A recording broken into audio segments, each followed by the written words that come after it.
Mesmo que falte amor, acompanho o Vasco aonde ele for. Nasci pra te seguir.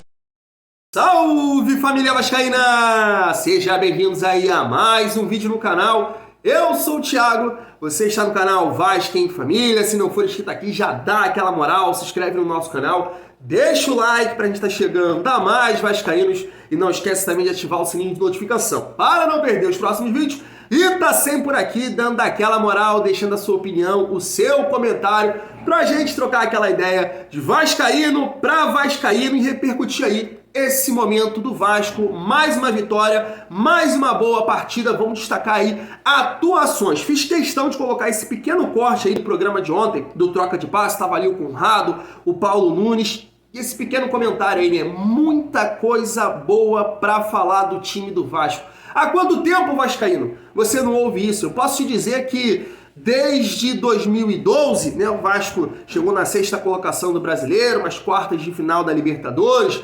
2017 dá para falar um pouco também ali, o time do Zé Ricardo que conquistou uma vaga na pré-Libertadores.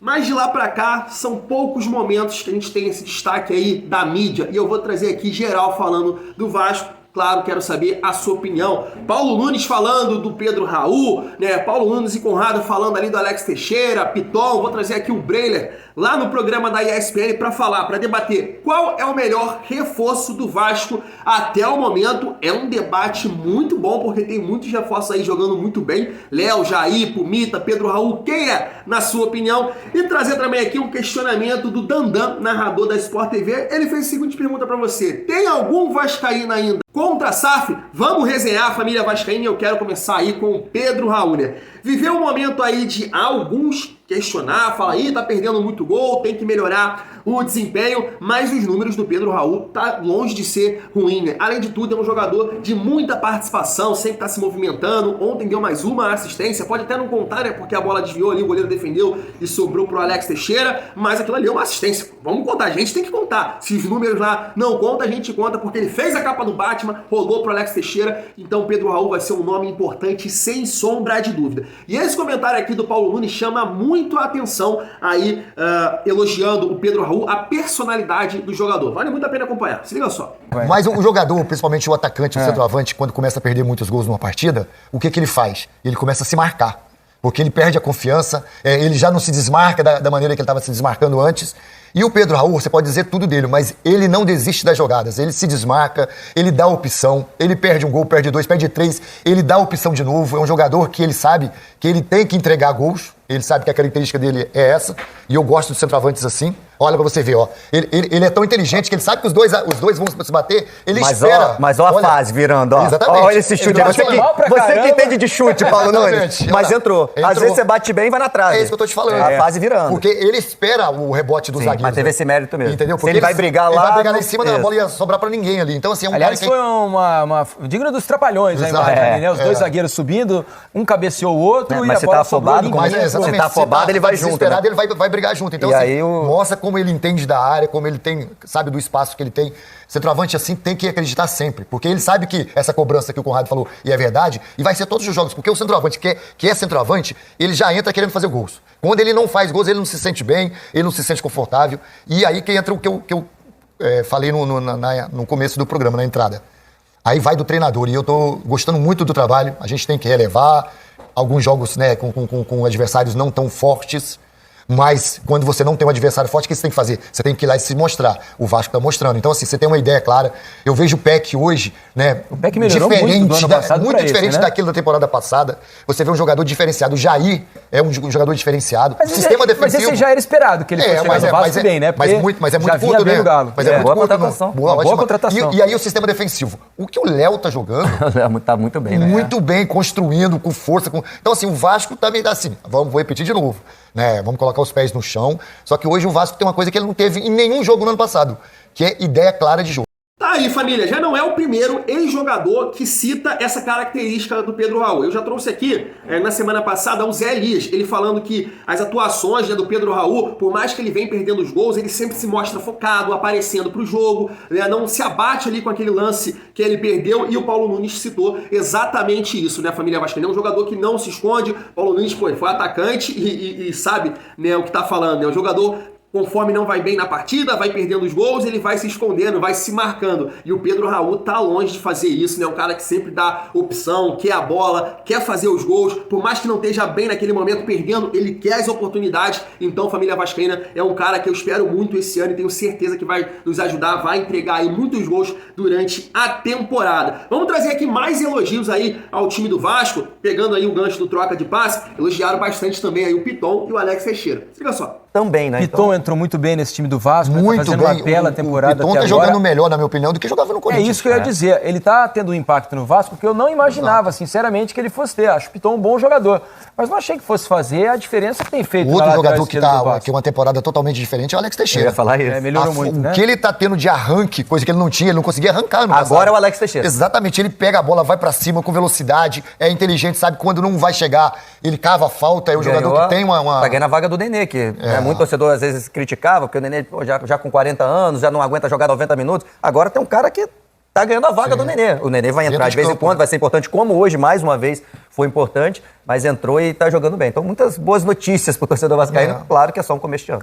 É isso, né? O Piton veio com uma certa desconfiança, principalmente aí pela fala da imprensa paulista, dizendo que é um jogador que ataca muito bem, que tem muita qualidade na frente, mas defensivamente deixava muito a desejar. Claro que é uma questão que a gente tem que avaliar ainda, né? Quando a gente for aí pro Brasileirão, pegando adversários mais competitivos, mas o Piton, como foi dito aí no programa, vem surpreendendo, vem jogando muito mais do que jogava no Corinthians. Claro que também a gente tem que aplaudir aí o trabalho do Maurício Barbieri, que tá montando um esquema tático que tá valorizando muito tanto o Piton quanto o Puma. E o Alex Teixeira é um outro jogador. O Pedrinho, né, num outro corte que eu fiz aqui, do jogo contra o Trem, ele tinha citado o seguinte: a única coisa que eu tô observando no Vasco, que tem pouco, é a construção no meio. Né? O Vasco joga muito pelas beiradas, ontem mais uma vez isso se repetiu, mas o Alex Teixeira, não com tanta frequência, mas ele tentou algumas jogadas ali pelo meio. Né? Foi o pivô que o Pedro Raul fez e acabou saindo gol, teve uma outra jogada também que ele vem arrancando de trás, mostrando muita força, recurso, então o Alex Teixeira vai ajudar demais, é muito bom jogador. E como ele falou na Vasco TV recentemente, né, cara, eu tô me condicionando, eu tô fazendo uma pré-temporada, eu venho fazendo a pré-temporada e jogos, e jogando, é muito importante isso, então o Alex Teixeira também tenho certeza que vai entregar. Mas eu continuo assim, concordando com o Pedrinho, mesmo o Vasco fazendo uma boa atuação ontem, que precisa de um jogador mais de organização, aquele camisa 10, né, que nem sempre veste a camisa 10, mas o Vasco joga muito, cria muito pelas beiradas, e aí é o que eu falei, no Campeonato Brasileiro, vários treinadores vão ter esse entendimento, vão observar o Vasco jogar e vão tentar neutralizar essa característica do Vasco. Então é importante o Vasco criar outras alternativas e criar mais ali pelo meio. Dá pra fazer, o Alex Teixeira mostrou isso em 2 oportunidades, mas ainda é pouco, tem que trabalhar também por esse meio aí, família vascaína. Agora vamos aí trazer a galera lá da ESPN dizendo o seguinte: tem o melhor reforço aí até o momento pra você, vascaíno. O Breyle citou aqui o ranking dele, eu quero ver se você concorda. É um debate muito bom. Liga só. Então, se for fazer uma análise fria dos reforços, sem ali a emoção... Quem é o melhor? O Léo. Até agora, o Léo é o mais regular, que jogou bem em todos os jogos. E até um zagueiro. Até quando o Vasco não jogou bem, ele jogou bem. Pois é, e até um zagueiro que nesse estilo de jogo acaba muito exposto em todos os sentidos. Sim. Em saída de bola, porque pega muito para sair, ele tem essa responsabilidade de armar o time lá de trás. É exposto também quando o Vasco perde a bola e ele precisa usar muito da velocidade para retomar. E ele foi muito bem nessas coberturas ontem, assim como o Miranda. O Vasco tem 2 zagueiros de velocidade para fazer esse trabalho. Então ele tem ido bem em todos os aspectos. O Jair, para mim, é o segundo melhor, um cara que acrescentou tecnicamente. E o terceiro, o Pumita, na lateral direita, um cara Pedro Raul é o quarto? Tem o Piton Você ainda, é muito cruel. Não, mas pensando no jogo, o jogo coletivo do Vasco se baseia em posse de bola, em boa saída, e para esse jogo, esses caras são mais importantes. O Pedro Raul é o definidor, está participando bem também desse jogo coletivo, mas apesar desses 6 gols, um começo até interessante, para mim há outros reforços que estão jogando melhor e com mais regularidade. É isso, família. Cara, eu vou te dizer que vocês sabem que o meu ranking de contratação, não de atuação, eu citei o Jair, para mim foi a melhor contratação do Vasco, segundo o Pedro Raul, e eu tinha citado o terceiro, o Ivan. Hoje, quando a gente vê os reforços em campo, jogando, atuando, cara, é difícil de você escolher. Mas eu acho que eu concordo com o Breiler, cara. Eu só não sei se eu botaria o Puma em segundo lugar, cara. Porque o Jair, ele ficou fora de algumas partidas. Claro que quando ele tá em campo, ele faz total diferença. É muito bom jogador, muita qualidade. Mas se usar o argumento de regularidade pro Léo, eu acho que tem que usar também pro Puma. Né? O Léo vem muito bem, realmente, nesse momento, por todos os jogos que fez, pela regularidade, a gente pode citar o Léo como o melhor reforço do Vasco. Mas se usar esse argumento de regularidade, o Puma também, cara, sacanagem, irmão. Que lateral o Vasco achou. O cara tá no fundo o tempo todo, cruza muito bem, fez gol ontem, então, na minha opinião, aí eu acho que dá até pra concordar com o Breiler, né? Léo, Jair e Puma, mas eu fico muito na dúvida de colocar o Puma aí em segundo lugar. Me conta aí o que é que você acha, qual o seu ranking nesse momento, Pedro Raul. Entra aí nesse ranking, um debate bom, família vascaína. E pra finalizar o nosso vídeo, eu queria trazer aqui um questionamento do Dandan, mas antes, né, o programa de hoje também da ESPN colocou isso aí, né? Se já dá pro vascaíno ficar satisfeito aí com a SAF, com a 777. Se liga só. Torcedor do Vasco que começa a se empolgar agora com a 777, foi quem trouxe esses reforços. Ele tá se empolgando demais ou ele tem razão? Então, com a 777 ainda há expectativa por mais reforços, como até foi prometido e planejado. Há essa expectativa. O Lelê do Volta Redonda já está encaminhado, é um reforço interessante. Eu vejo que precisa ter uma reposição e uma alternativa ao Pedro Raul, não para chegar, tem que barrar. Mas tem que ter uma sombra nele também, exato, né? para aumentar essa concorrência. E os jogadores que o Vasco tem ali não necessariamente jogam na do Pedro Raul. O Ignaldo, por exemplo, está jogando mais aberto. Entrou ontem, né, Breder? O Ignaldo entrou ontem. Entrou. Perguntei porque nós estamos falando dos reforços que tem jogado bem. Tem. O Léo, Piton, Pedro Raul que tá aqui na nossa tela, Pumita. Sim. Galera jogando bem. E Nenê também participando de gol ontem. Tem jogado bem, ainda tem os jogadores da base que podem jogar melhor. O Ignaldo é um deles. O Marlon Gomes, que ainda nem atuou na temporada, voltou lesionado do Sul-Americano Sub-20, mas é um nome muito interessante. O Peck, que tem jogado bem nesse começo de temporada. Então há também o Barros e Rodrigo, nem se fale, grandes achados do Barbieri para compor esse meio-campo e tem ajudado muito.